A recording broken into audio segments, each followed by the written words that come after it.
yang terjadi lebih dari 100 tahun yang lalu. Sebelumnya, perkenalkan, nama saya Kanita Adila Rashida, siswi kelas 9 SMP Muhammadiyah 2 Singaraja. Kisah ini tentang seorang ulama yang hatinya selembut-lembut, namun keteguhannya sekuat baja. Beliau adalah Ki Bagus Hadikusumo. Di sebuah kampung kecil bernama Kota Gede Yogyakarta, seorang anak bernama Muhammad Bashir yang kita kenal sekarang sebagai Ki Bagus menghabiskan pagi-paginya dengan cara yang berbeda. Sementara teman-temannya berlari mengejar layangan, ia justru duduk diterangi cahaya matahari, dan di pangkuannya ada sebuah kitab warna kuning tipis yang warnanya mulai memudar. Ia menatap huruf-huruf Arab itu sambil berbisik, "Ya Allah, jadikanlah aku orang yang bermanfaat." Ibunya kerap tersenyum melihatnya, hingga suatu hari ibunya berkata, "Bashir, jika engkau besar nanti, gunakan ilmumu untuk menuntun orang lainnya." Bashir kecil mengangguk dengan semangat. Kepalanya mulai dipenuhi dengan mimpi-mimpi yang besar. Di usia remaja, ia mulai berkeliling mencari ilmu dari pesantren satu ke pesantren yang lain. Kadang berjalan jauh, kadang juga tertidur di sel kecil yang hanya diterangi lampu minyak. Di suatu malam, hujan turun dengan derasnya. Bashir muda hanya bisa berteduh di bawah pohon yang besar. Badannya menggigil, suaranya bergetar. Namun, ia tetap memeluk kitabnya. Bashir berbisik dalam hati, "Aku belajar bukan untuk diriku saja, tapi untuk menerangi jalan orang lain juga."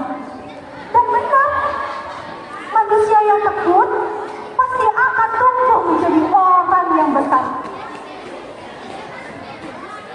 Setelah dadanya dipenuhi dengan ilmu, akhirnya Bashir bergabung dengan Muhammadiyah.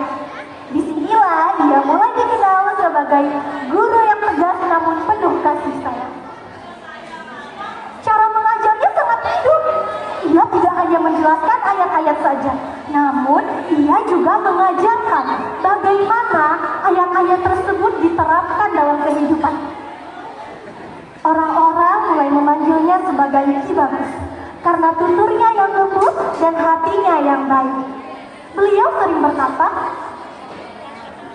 "Menjadi orang baik itu mudah. Yang sulit adalah mengubah orang lain menjadi baik."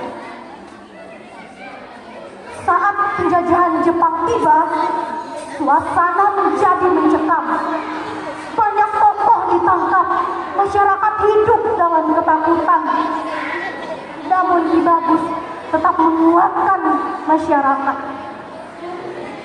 Di surau kecil, ia duduk bersama warga, memberikan pengajian subuh.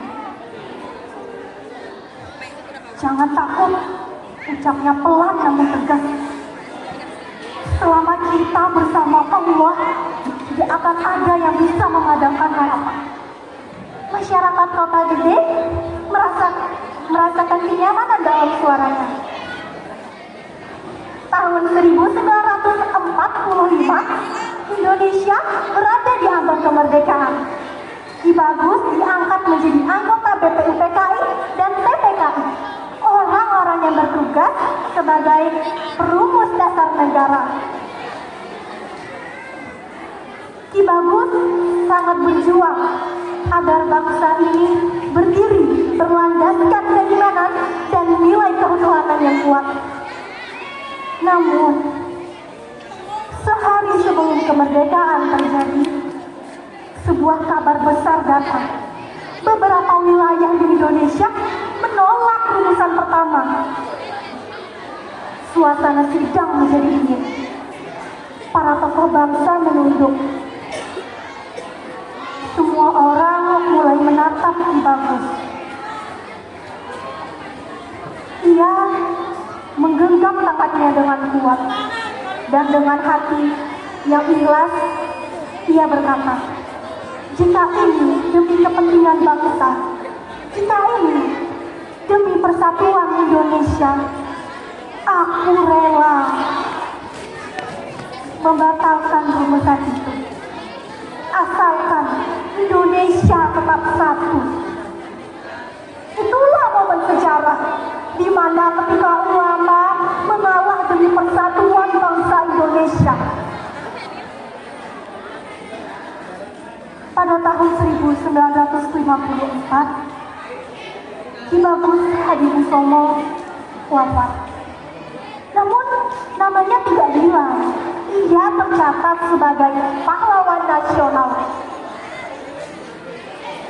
Ia dikenal dengan ketulusannya, keteguhannya, dan rasa ikhlasnya demi bangsa Indonesia.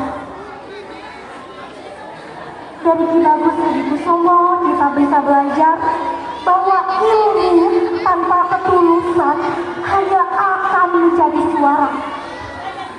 Kadang keberanian tidak hanya berarti maju, tetapi justru kadang berarti mengalah demi kebaikan yang lebih besar. Dan juga kita harus bisa mengutamakan bangsa Indonesia daripada ego kita sendiri. Demikianlah kisah singkat tentang Ki Bagus Hadikusumo, seorang ulama yang rela mengalah demi persatuan bangsa Indonesia. Kita, para generasi muda, diharapkan bisa meneladani ketulusan beliau, keteguhan, dan juga keikhlasannya demi bangsa Indonesia.